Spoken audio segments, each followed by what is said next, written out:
I'm Chad Rutherford, And I'm Andy Kinnick. and welcome to NOCLIP Pocket. Get ready to jam. Today, we're going to be talking about Mario Hoops 3-on-3, a game that was developed by Square Enix, published by Nintendo, and released in 2006 on the Nintendo DS. But first, if you can give us a like or a rating, it would be greatly appreciated. All right, Mario. Where to begin with Mario Hoops 3-on-3? There's a lot to dig into here. Let's begin at half court. Yeah, we should begin at half court with the tip off. But it is a sports game, a Mario sports game. Mario has a long history of being in sports games, and we do not have a long history of playing sports games. Right. So that's fun. It's weird, like, because when I thought about it, this is like literally the first time that it's come up. Yet it is one of the largest genres of game in existence. Yeah. I think we talked a little bit about this on the Pyre episode. Mm-hmm. Yeah, because that game has like some vague resemblance to soccer. Yeah, and a little bit basketball as well. That's true. And you have to grasp the orb. You do have to grasp the orb. Yeah, which is true in basketball as well. So they're basically the same game, if you really think about it. But then that's interesting to some extent because it sheds some light on like our preferences and why we didn't play it, blah, blah, blah. But you don't really care about that. The second thing that we could potentially start with is... why did Square Enix develop this game? I think they had concepts for a game. Like I guess it was a basketball game for the DS. And then they were like, we don't know if this is really like good enough to make it on its own, and they just asked Nintendo if they could put Mario in it, and they said yes. As far as I could tell. But yeah, I guess they do release stuff that's like outside of their wheelhouse every once in a while, and I guess this was just one of those things. Yeah, and that's the other thing is like, I do sort of see Square Enix developing this game, and say it with me, everyone at home, even if you're on the bus, Blitzball.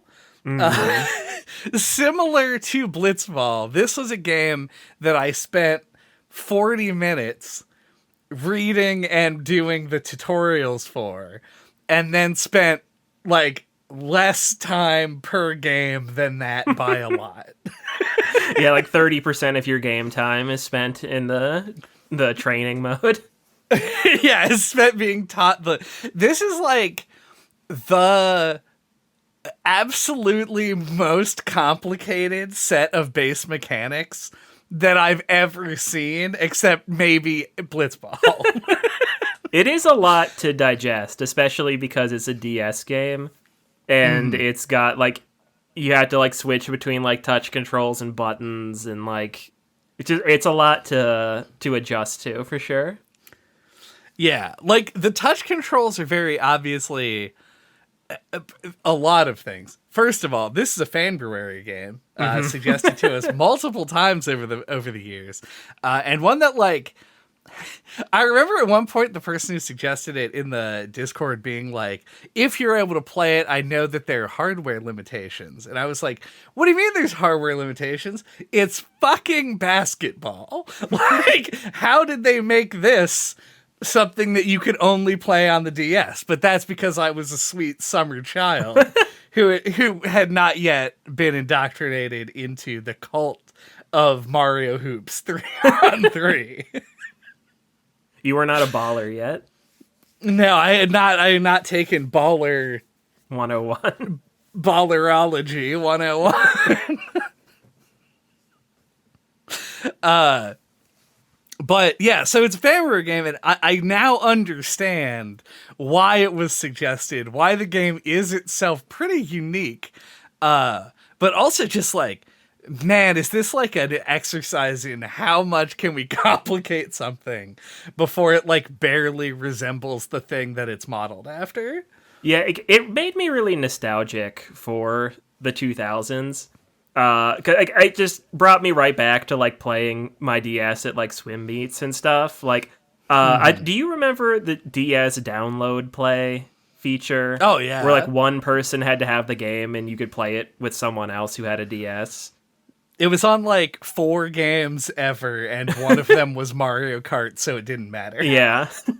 Like everyone just used it on Mario Kart, and it was a celebrated and loved feature. Yeah, I feel like this would have been a great candidate for that. Like, I could totally see like playing this at school, like just like with somebody who had it. Like, I think that would have been a lot of fun. It does seem cool, and I'm sad that this game came around, and it's our fault. Like, we were made aware of this game 2 years ago, and could have picked it at any point, but this would have been a great game for us to have been in proximity and actually play together. Oh, yeah, when we lived together, yeah. Yeah, because it is like, it does want that multiplayer thing, and we'll get into why, I think, in a bit. But for the time being, like, yeah, it's such a bizarre experience. It's almost like WarioWare, like, except with the understanding that you could actually, like, hypothetically become very good at this. Like, if you put a lot of time into it, you could become a Slammurai. You could, yes. Well, and that can't believe you made that reference, because I was going to bring up The World Ends With You, because this came out the same year, also made by Square Enix, and like the menu music, it sounds like it's written by the same person, and it like uses like the same like the vocalist to like sing. It feels like it's right off the World Ends With You soundtrack. And like the 2D art, like the character art, like when you're picking characters, also looks like a similar comic booky style. So I feel like there had to have been overlap on the teams that worked on the 2 games, which I thought was very weird.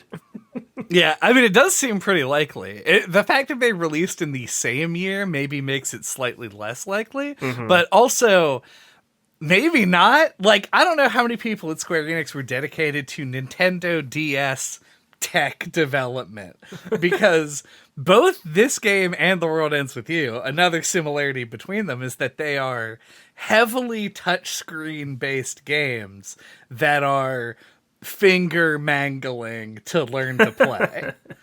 The World Ends With You is more like of a mental challenge, because you have to like get used to everything that's going on, whereas this is like a purely physical issue.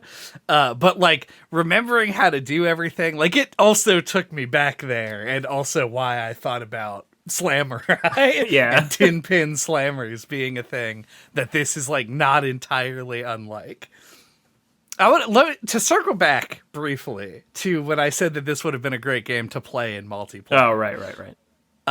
One of the reasons for that, in addition to it being just a silly, fun time, is if you play the tutorials, and at a point during the tutorials, it prompts you to go play the first tournament, and then after that, you can then go back to the tutorials, and there's like another set of like advanced techniques, some of which are very necessary, and I don't know why they hid them behind advanced techniques, but like in that first tournament, the AI is functionally non-existent. Like, I think my first game ever of Mario Hoops 3-on-3, I should note ahead of time, maybe not get into it, but it does not use a traditional basketball scoring system. But I was putting up like 4,500 points, like so many points against a team that could not even control the ball for 4 seconds. Like, it was such a non-challenge that I'm not even really sure that it's there for like children or people who have never played video games before. Like, I'm reasonably certain my mom could beat the first tournament in this game. Yeah, it does feel like they flip a switch and turn the AI on for the last tournament. Yeah, like, I sent you a Snapchat of after the first game that I played, and it was like the same thing. Like, it was like 500 to like 28 or whatever, like the other team scored like once. Uh, so yeah, I think it might just be like a technology thing. Like it was probably harder to script like dynamic AI on a DS game. Yeah. Probably that. Also, probably from a design perspective, I feel like they probably really did have very little faith in people's ability to pick up this system because it is so weird. I just think it takes so long to get at. Like, I will give it the Star Cup. I think the game turns on, and then the Rainbow Cup is like a step beyond, where it actually feels like the challenge that the game is probably supposed to be at for somebody who understands it. But like, yeah, for 2 entire tournaments, there's functionally 4 levels in the game. Right. And for 2 of the tournaments, it does just feel like you are completely not challenged. And I don't know, it just feels like there was probably some discussion about whether or not people could play this game. Yeah, or like they were probably like hard riding on the multiplayer angle. It could also be a thing. Like they anticipated most people would just play this against other real people. More reason for them to use download play. Yeah. Like we played ARMS when that came out on the Switch. And that's another game where it feels like the single player content feels almost non-existent. Like it kind of feels like it's almost like missing something to the experience, because I think they just anticipated people playing it against each other. Yeah. Similar to like later stage Smash Brothers games where they're all pretty heavily skewed toward the multiplayer actual fighting game part of it, and all of their single players got less and less like intense as time went on. And that makes some amount of sense as well. Do we want to get in, like, to just get into the mechanics? Yeah. Because that is what makes the game unique, right? So, you have essentially a few gestures that you can do on the touchpad that will result in you doing, like, an action in-game.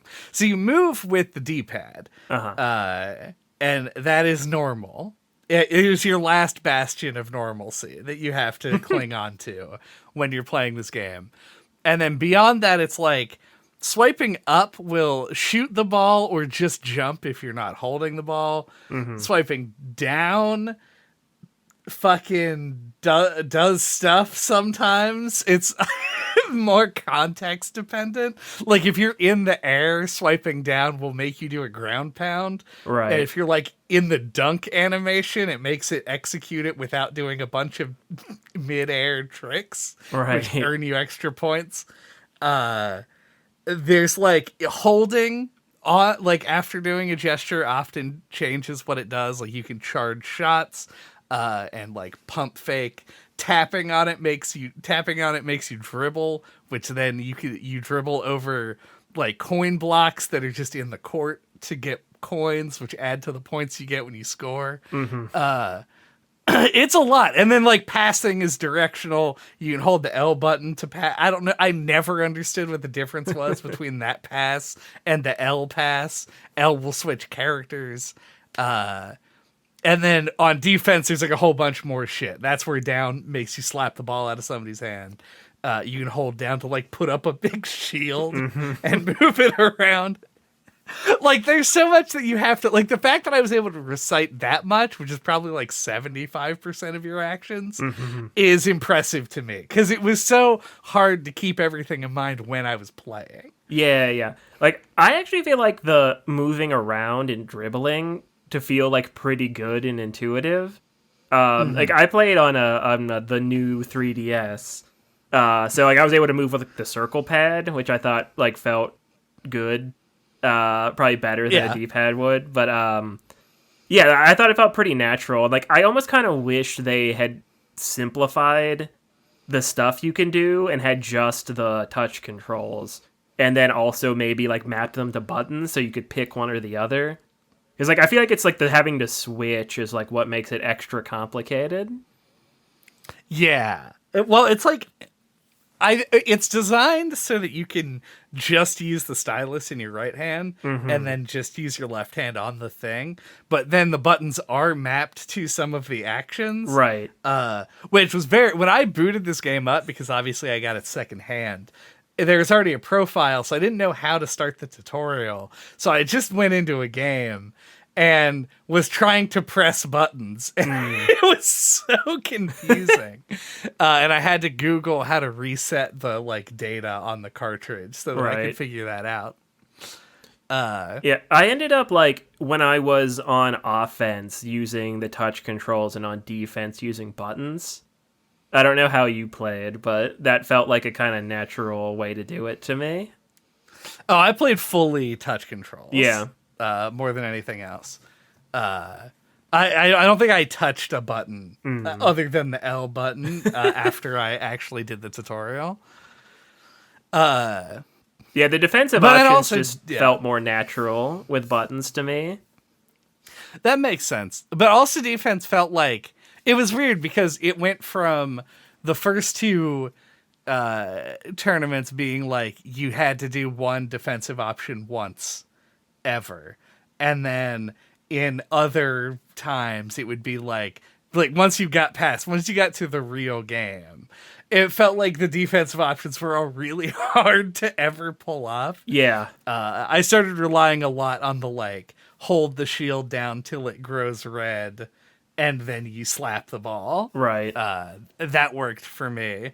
But yeah, I don't even know what buttons would have done that. So. Yeah, I would always charge the person with the ball and just try to swipe it away. I just played like super aggressive, and it worked really well until that final tournament. Yeah, which is how I like that in the game.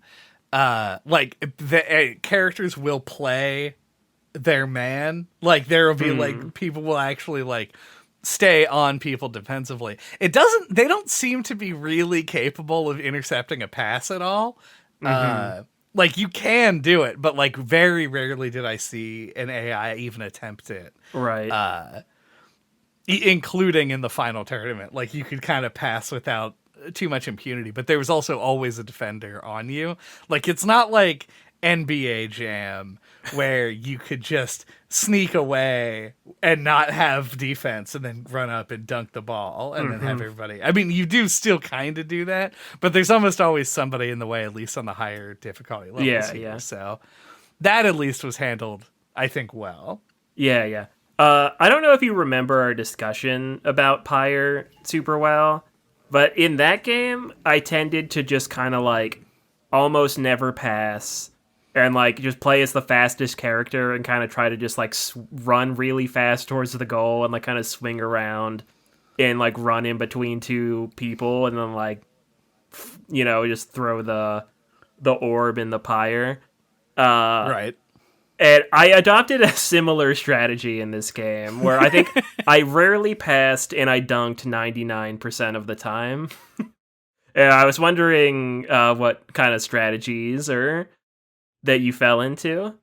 I did pass a good bit. I felt like the different like statistics of the different characters felt like they were kind of relevant at times. Most specifically, the paratrooper's ability to, I think he jumps further for dunks, which is great. I might be wrong about that, but it sure felt like it. And any character who's just tagged as being fast is very good to have. So I did sort of like put a lot of those on my team. So I would pass to people in order to make the moves toward the hoop. Right. But then, yes, I dunked 99% of the time, except for on the PD Piranha level where you can't dunk. Oh, yeah. You can once the Piranha plant wakes up. It falls asleep. It's got like the cartoon like snot bubble or whatever, and then it'll wake up, and then you can dunk on it. Did you fucking dunk on him? Yeah. Yep. Get dunked on. Get dunked on, Petey. I do want to mention that, like, I do wish, and there's like an exhibition mode or something where you like play one match and you choose the variables, like a quick play. Yeah. But in the tournaments, the difficulty of the AI ramps up alongside the ridiculousness of the courts, Right. which I felt was too much Yeah. in many occasions. Yeah, I kind of like it though. Like, I think it fits. Like Pyre had courts or fields that had like weird gimmicks as well. They weren't as extreme, but like I think that's kind of like a fun idea for like a fantasy sports game. I do agree 100%. Like when the AI is like kicking your ass, that it sucks to have to like play underwater or whatever. You know.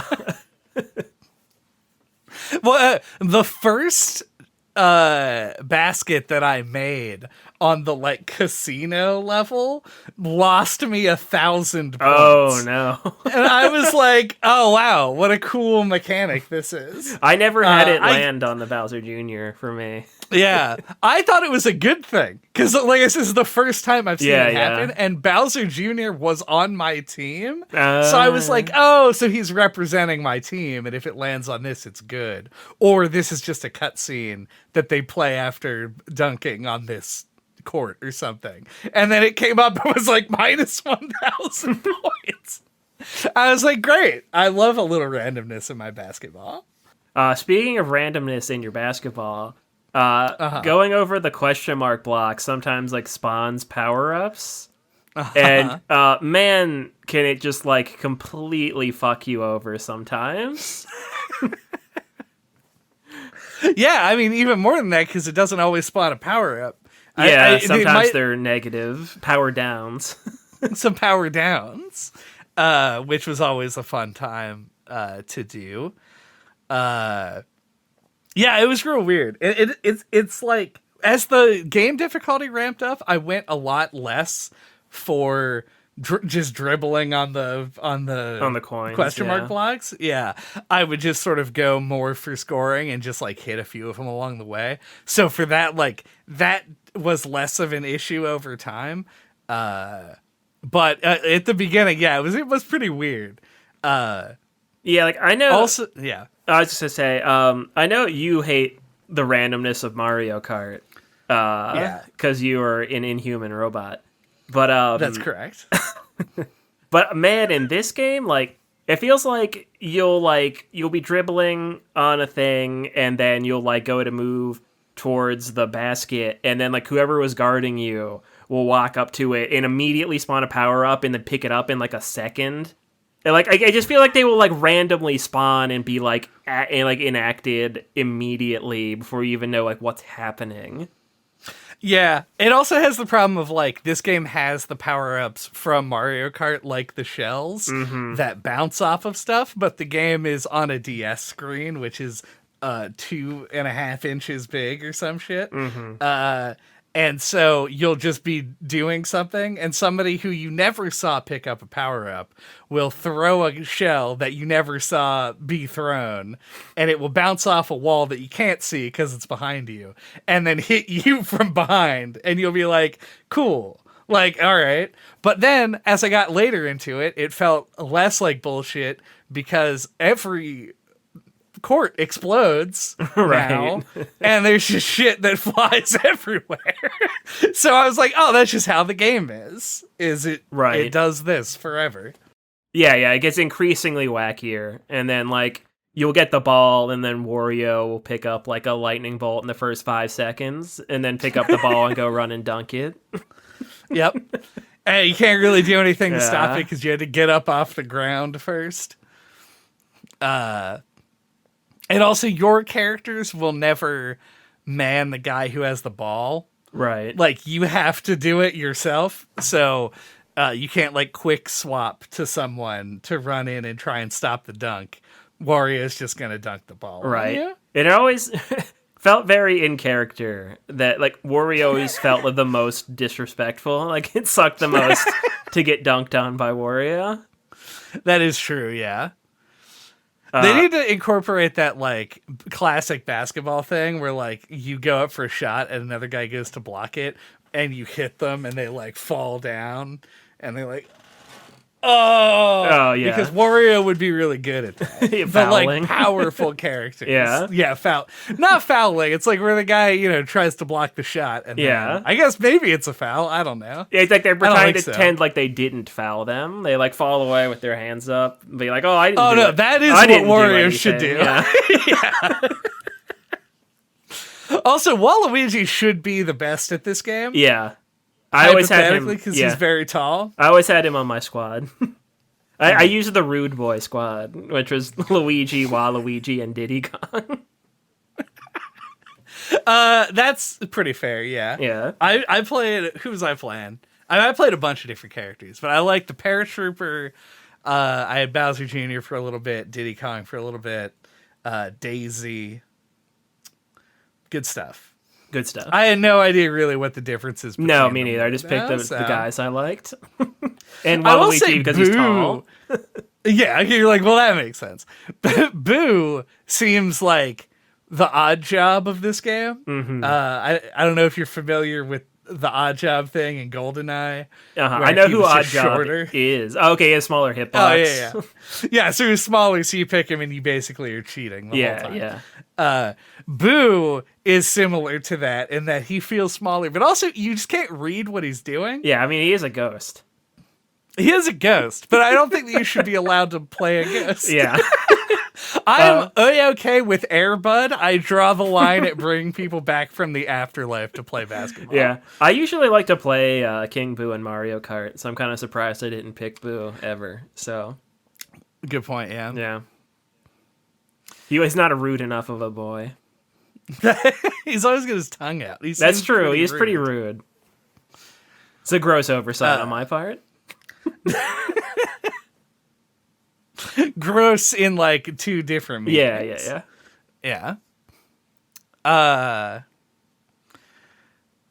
Nuts. I guess we already talked about it a bit, but like I just think like the dribbling to get coins thing is a cool like basis for the game. Like I don't know if this is the case at all, and have no way to know. But like it feels like that's like was like the core like idea. Like I'll be like a Mario basketball game, and like when you dribble the ball, you can dribble it on these parts in the court and get coins. And it's like I don't know, it just feels good. Like it just kind of works in the game, I think, really well. And like that boosts your score.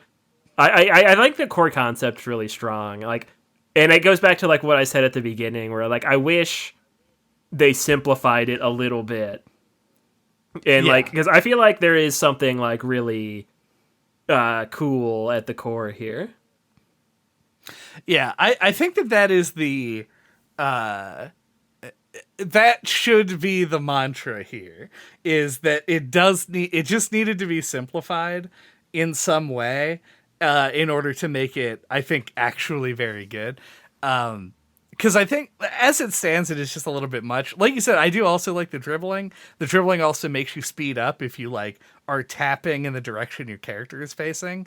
And it's kind of how you do the, like, dodge roll move in this game. Mm-hmm. But then, fucking... What was I saying?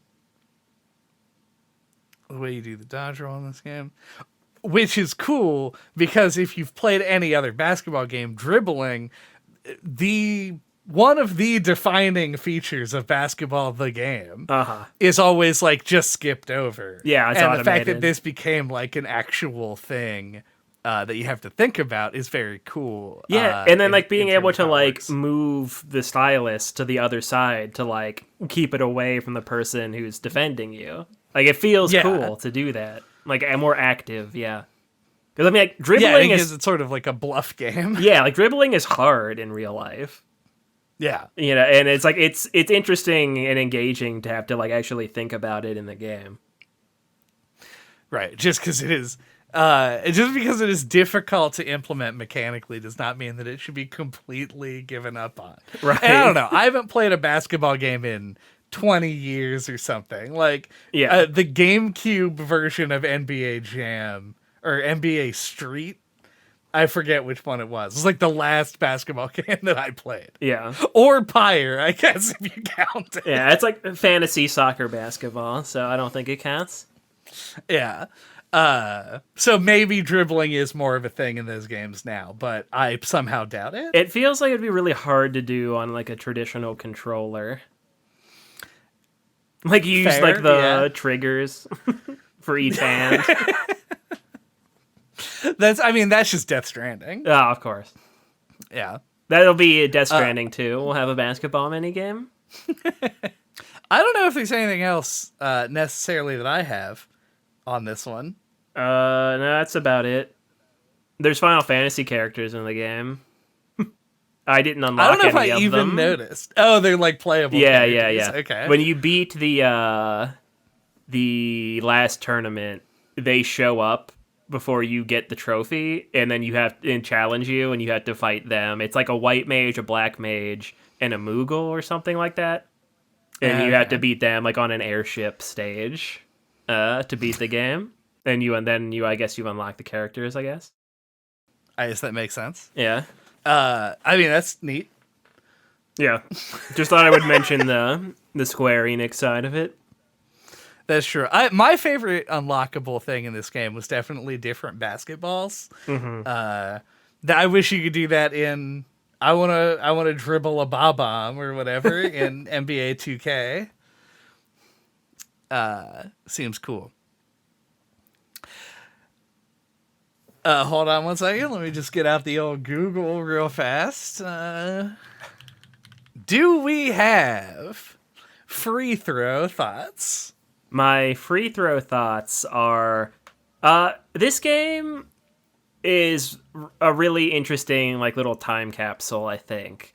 It made me really nostalgic for the DS and, like, playing it in high school, like, with my friends. And probably too much in class. Looking back on that, I don't know how we got away with playing Pokemon in class so much. But, it brought me back to that time, and it felt like this interesting little game. It just feels like games were like the scope of games that would get made, and like the quality, and like the fact that like every game on the DS had like a different control scheme because it's the DS. There's like a million different ways to implement touch controls, or you could just not implement touch controls, etc. So it really made me think about a lot of that stuff while I was playing it. And yeah, like similar to other games, like I feel like it tries a lot of cool things. And it ends up being a little bit too complex. And for me personally, didn't have enough to get me to really want to put forth the effort to like learn it as well as I could. So yeah, it's a really interesting little game. Like, it's wild that it was made by Square Enix, and yeah, I don't know. It feels like like I said, like a time capsule little anomaly of a Mario sports game. That I'm glad this was suggested. Like, I never ever would have played this. Like, I think when I read the suggestion, I thought that Mario Hoops 3-on-3 was like a GameCube game. Like, I didn't realize this was a DS game. Maybe I came from a Mandela Effect timeline where this was a GameCube game. I don't know, but yeah, like it's just a really interesting little game that just really made me think about how like the state of game development has changed, and it was cool to experience. Yeah, this is such an unusual one. Like, it's like hard for me to even say whether or not I liked this game, because like I do, and I find it really amusing in the way that like I find things that take a big chance mechanically are interesting, like things like Trapped, or even like Little Inferno, like stuff that did something just totally different than what you normally do in a game. And it's funny to see it applied to basketball, because basketball is such like, it's such a cornerstone of culture in terms of like, it's such a popular sport, and there are so many things surrounding basketball that everybody's aware of. And to see it like a Mario game that is trying to approximate basketball in a way that makes it look like some ghoulish reincarnation of what basketball could have been in hell, that you try and control using a touchpad, is such a wacky concept that I'm not gonna not love that. So I will say that I do like it, but your point at near the beginning of the episode, I think, is the biggest one to take away, which is it really needed to be simplified a little bit. And because it wasn't, this feels much more like a proof of concept game than it is like a fully fleshed out one. And then you kind of mash that together with the fact that there's so little like laddering content that you can do. In addition to the fact that the DS's multiplayer capability is pretty limited. So it like walks the line. It is very interesting, but also it is very much not a very well fleshed out game. So it's I don't know. That's kind of where I'm at. I'm very in the middle on it, but I love the idea. And seeing it in action is very strange. But actually like playing the game and getting through it, it's a pretty short experience. It's like a thing that I would recommend trying if you could like do it easily and cheaply. Right. Thank you for listening to NOCLIP Pocket this week. What are we talking about next time? Next time, which we're going to delay slightly because we need to catch up on some games. You probably noticed that this Fanbruary game did come out in Farch. Yeah. We almost got it this year. Yeah. We only had one was off by 1 day and one was off by 1 week. That's not bad. We had to wait for an Xbox. Yeah, we did have to wait for an Xbox and then replace the Xbox that I got. Mm-hmm. So it'll be after the next main episode. Yeah, so it'll probably be the end of the month. Yeah. Ish. But we are going to be talking about Pseudo Regalia, a very tiny game jam expanded game. A game that was made for a game jam and then built out upon. That is a Metroidvania Souls-like kind of situation. Yeah, it's also kind of like a PS1 N64 era like action adventure kind of throwback game. Yeah. So basically it ticked every box that we have on the NoClip checklist. And so we had to do it eventually. So hopefully you'll join us for that. But until that time, you can get a hold of us. All of our contact information is on our website at noclippodcast.com or on splattershot.pro. I don't know where this cadence is coming from, honestly. Mm-hmm. There you can find links to our email address, our Twitter account, the YouTube channel, which hosts all of our old episodes, including ones that we did on Pyre or on Super Mario 3D World and Bowser's Fury. I feel like we had to have done like some kind of weird sports related thing. Oh, how about World Ends With You? Ring Fit Adventure. Ring Fit Adventure. Also an unusual control scheme thing. Mm-hmm. Swipe that like button left. Get to pass the ball. Get dunked on by Wario in the comment section. Subscribe to the NBA newsletter. And also the podcast. Yep. Do.